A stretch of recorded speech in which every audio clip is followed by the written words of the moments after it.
नमस्कार, आपका पसंदीदा शो घंटी बजाओ लेकर हाजिर हूं मैं शोभना यादव।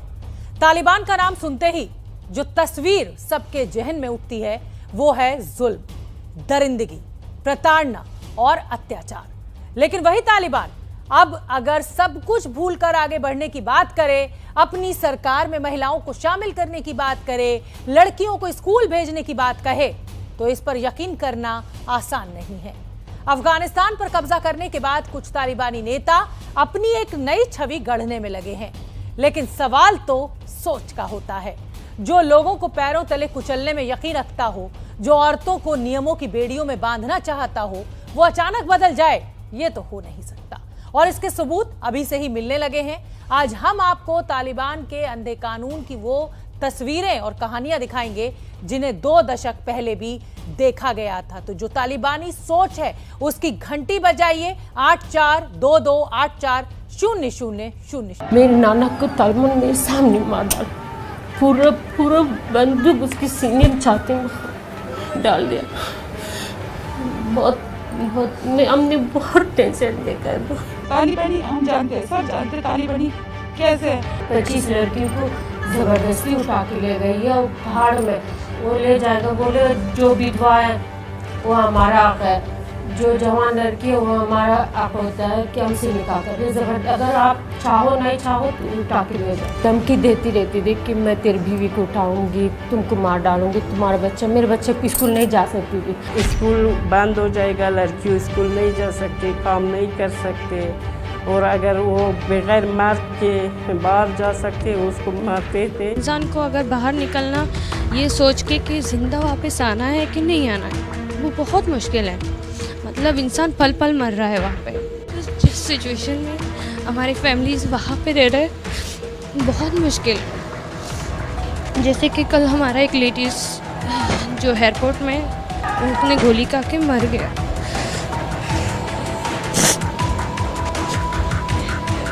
अफगानिस्तान में अब क्या होगा? तालिबान के राज का मतलब क्या है? इसका एक छोटा सा ट्रेलर है। ये तस्वीर बीच सड़क पर कुछ लोगों को बैठा दिया, उनके दोनों हाथ बंधे हुए, बंदूकधारी तालिबानियों चारों तरफ से उन्हें घेर रखा था और उनके सिर और चेहरे पर कालिख पोती जा रही थी। फिर इसी हाल में इन लोगों की परेड कराई गई। ये सलूक इसलिए किया गया क्योंकि तालिबानियों की नजर में ये लुटेरे थे और तालिबान का फरमान है कि लूट और चोरी करने वालों को ऐसे ही बीच सड़क पर सजा दी जाएगी। ये अकेली घटना नहीं है। 2 दिन पहले अफगानिस्तान के हेरात शहर में भी यही हुआ। सड़क पर चल रही ये भीड़ तालिबानियों की है और उनके कब्जे में है। चोरी के आरोप में पकड़े गए 2 लोग। इन लोगों का भी मुंह काला करके सड़क पर परेड कराई।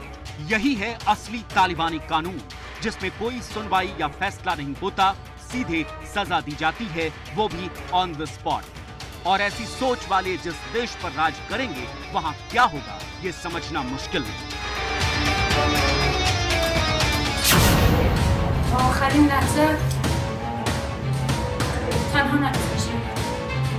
इसीलिए अफगानिस्तान में तालिबान के कब्जे के बाद हर आंख में आंसू है। ये मशहूर अफगानी फिल्म निर्देशक सहरा करीमी। फिल्में बनाने के अलावा वो अफगानी महिलाओं के हक की लड़ाई भी लड़ती है, लेकिन अब वो खुद दुनिया से मदद मांग रही है।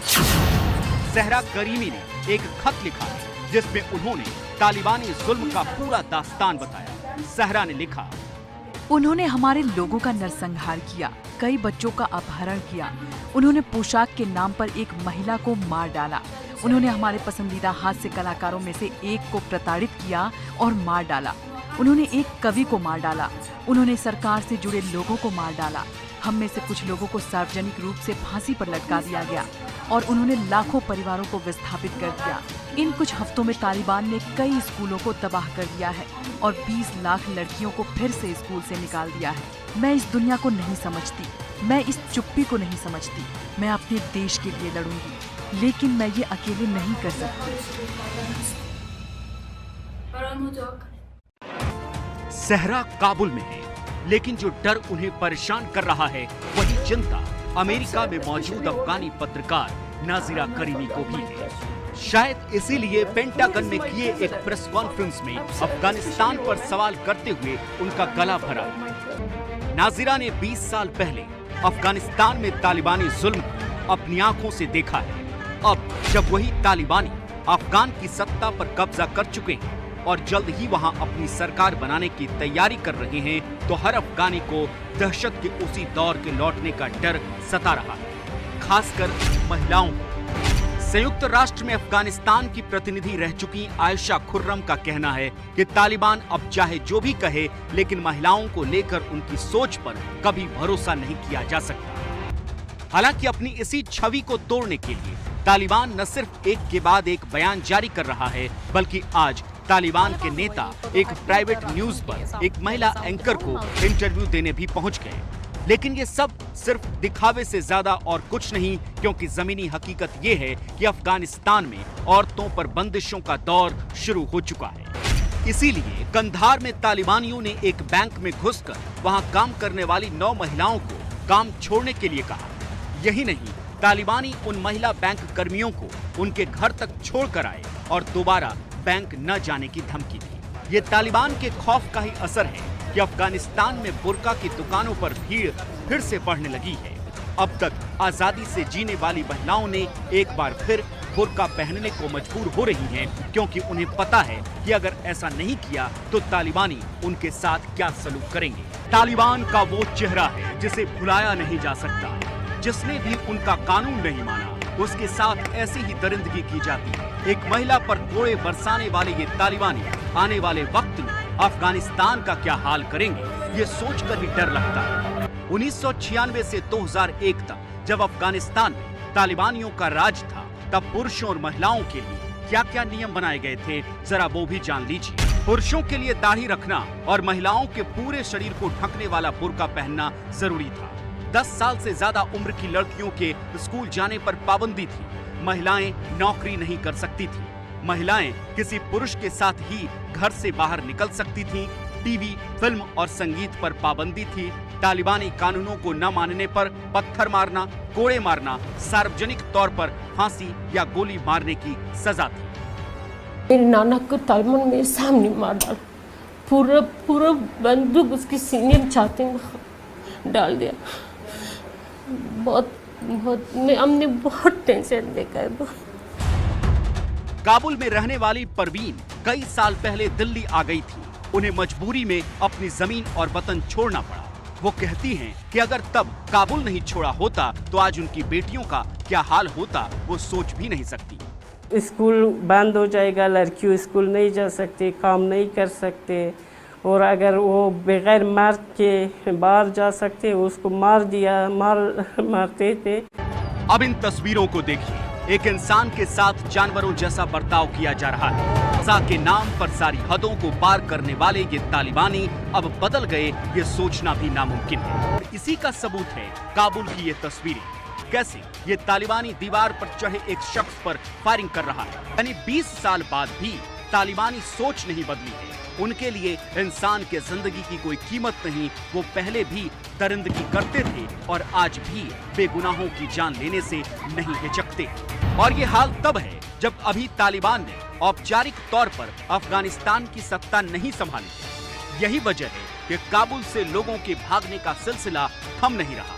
अफगानिस्तान से निकलने के लिए लोग कुछ भी करने को तैयार हैं। अपनी जान को खतरे में डालकर वो वहां से उड़ने वाले विमानों के किसी भी हिस्से में लटकने को तैयार है।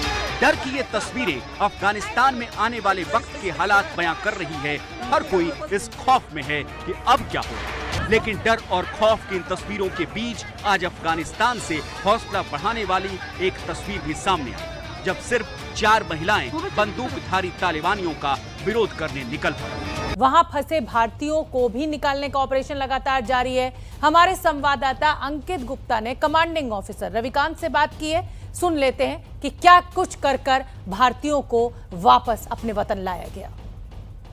ये जो तस्वीरें हैं ये इस वक्त हिंडन एयरबेस के ठीक सामने की हैं और यहाँ पर जो अधिकारी मौजूद हैं इनसे बात करते हैं। आपसे जानना चाहूँगा, आप लोग अफगानिस्तान से? सिद्धि आप लोग जो है अफगानिस्तान से ऑपरेशन से रेस्क्यू करके? कमांडिंग ऑफिसर हूँ रविकांत गौतम। अच्छा रविकांत जी, कितना मुश्किल रहा ये ऑपरेशन पूरा? ये काफ़ी चैलेंजिंग था, लेकिन आईटीबीपी ने अच्छा किया, सारे लोगों को सुरक्षित लेकर आए और यही हमारा मकसद था। तो जब आप लोग वहाँ पर पहुँचे तो क्या हालात थे? चलिए ठीक है, सब कुछ अच्छा किया। तो वहाँ पर पहुँचे काबुल में तो किस तरीके के हालात थे, कितना चैलेंजिंग ऑपरेशन? देखिए, काबुल में हमारा डिप्लॉयमेंट बहुत लंबे टाइम से, आईटीबीपी कमांडोज काबुल और 4 जो कंसुलेट्स हैं हमारे, अभी उनको विड्रॉ कर लिया गया है, रिलोकेट किया है, उनको देते रहे सुरक्षा। और आज तक काफ़ी सारी हम लोगों ने जितना अच्छा कर सकते हैं किया है देश के लिए, और आज भी इस विषम परिस्थिति में। तो आप लोगों को जब रेस्क्यू करके लाया गया है तो वहाँ पर जब आप लोगों को रेस्क्यू किया जा रहा था तो कितना मुश्किल था, क्योंकि आप लोग जो डिप्लॉय थे उस समय हालात दूसरे थे, लेकिन अभी जो बदल चुके थे? नहीं, देखिए क्या है कि रेस्क्यू हमें नहीं किया, हम लोगों ने इंडियंस को रेस्क्यू किया है। और ये पूरा मिशन का EOI का एक ऑपरेशन था। तो कितने इंडियंस को आप लोगों ने रेस्क्यू किया? नहीं, ये डेटा जितना भी है ये अभी मैं नहीं दूंगा, ये ऑपरेशनल डिटेल्स हैं, और ऑपरेशन के बारे में भी हमको स्पेसिफिक डिटेल्स नहीं देंगे। बट ये है कि काफ़ी चैलेंजिंग था, जिस पर आईटीबीपी बड़ी खरी उतरी है, और हमारे कमांडोज ने अल्टीमेटली पूरे देश के लोगों की निगाहें थी, पूरे देश के लोगों को चिंताएं थी, और उन चिंताओं को दूर करते हमने साबित किया है कि आईटीबीपी के कमांडोज किसी विषम परिस्थिति। निश्चित तौर पर सभी लोगों को गर्व है जिस तरीके से इस ऑपरेशन को आप लोगों ने अंजाम दिया है। लेकिन अगर मैं आपसे बात करूं तो जब जो है कल से जो रेस्क्यू ऑपरेशन शुरू हुआ था, जब फ्लाइट वहां पर लैंड की है, तो वहां पर एयरपोर्ट तक पहुंचना भी चुनौती भरा था आप लोगों के लिए भी? हाँ, काफ़ी चुनौतीपूर्ण था, और लेकिन हम लोग गए, लेकिन फिर मैं वही बोलूँगा कि हम उसकी जो ऑपरेशनल डिटेल्स हैं उसको डिस्क्लोज नहीं करेंगे। आईटीबीपी जिस काम के लिए वहाँ पर थी उसने बखूबी निभाया, और सबसे बड़ा अचीवमेंट ये रहा कि बिना किसी नुकसान के, बिना किसी एक खरोंच के भी हम इतने बड़े ट्रूप्स और कंटिजेंट को, एम्बेसी ऑफ इंडिया, सारे लोगों की जो हमारी टीम थी वो उनको मिला के निकाल के लाई है। आप वहाँ पर कितने सालों से डिप्लॉय थे? आप वहाँ पर कितने सालों से डिप्लॉय थे? ये ऑपरेशनल डिटेल्स मैं डिस्क्लोज नहीं करूँगा।